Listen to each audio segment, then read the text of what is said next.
Now the interesting part of this pool. This is actually, it's a small pool, but it is a big spa. You see these spa jets are on, dogs are playing in it. Here's the junk rock that we built a nice waterfall with. There's also some more spa jets that come into along the steps. Since he was not far from me, we would compare pools, and it gave me a direct comparison.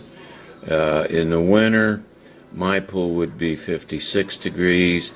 You'd go out and check his and tell me it was 68, maybe 69 degrees. No heat on either pool. In the winter, he would turn on the heater. He's a big football fan, and he'd have football parties over for like the Super Bowl, and they would be 20 people in this pool. They would be all around it, over it, sitting on the waterfall. There would be a lot of people in it, and they would be using that heat pump from his 68, 70 degrees to 100 degrees.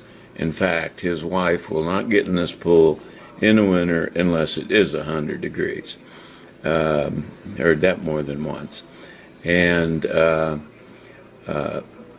again, it's approximately 6,000 to 7,000 gallons of water, and it's being heated, of course, outdoors, and with a heat pump. So I've asked him, when he's heating it, and he will use this all winter as a spa. What's it cost to heat that? His name's Jeff, and he tells me, well, when I heat it to the 100, 102 degrees, he said it adds about $110 a month to my electric bill.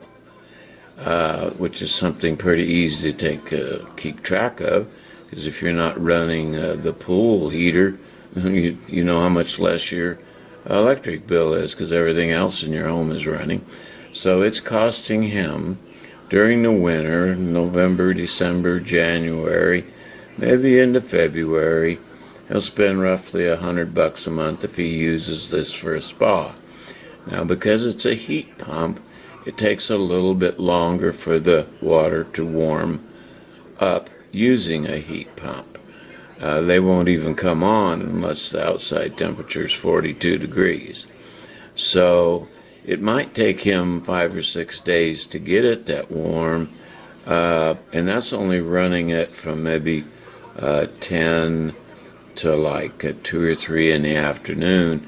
After that, it's too cool and it won't come on. So running it that way, he'll get it up to the 102 to 104 degrees, and I've seen it to 104. And he will use it for his parties and for himself. He uses a lot. In the summer, he doesn't heat it at all.